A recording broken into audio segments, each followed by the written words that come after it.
It is 1935 in Europe. A moment in history when the world is still struggling to recover from the scars of the First World War, and many people believe that a lasting peace has finally arrived. But beneath that fragile calm, something far more dangerous is taking shape, quietly, systematically, and almost unnoticed.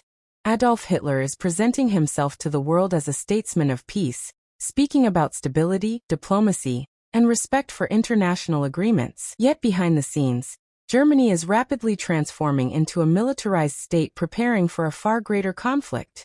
This is the moment when history begins to shift, silently, but irreversibly. In April 1935, Britain, France, and Italy formed the Streesa Front in an attempt to contain Germany's growing military ambitions. On the surface, it appeared to be a strong alliance, but Hitler chose not to confront it directly.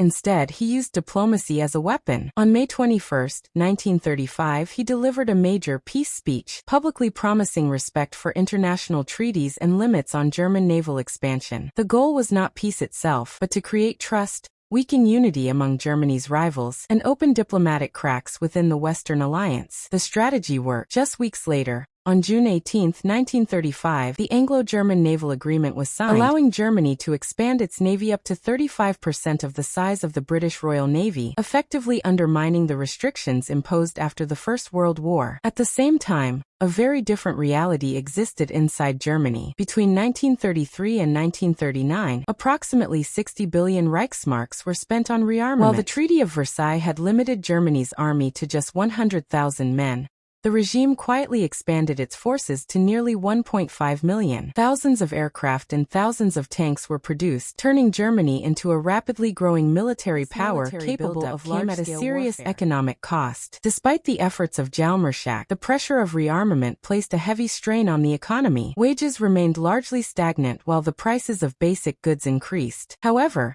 the regime carefully controlled public perception, using foreign policy, successes, and national pride to distract the population from growing economic hardship. Meanwhile, repression inside Germany intensified. Anti-Jewish propaganda and campaigns were systematically escalated under Joseph Goebbels, shaping public opinion through state-controlled media. At times, violence was temporarily restrained for diplomatic convenience, but it quickly returned with even greater intensity once international agreements had been secured. Contemporary observers such as William L.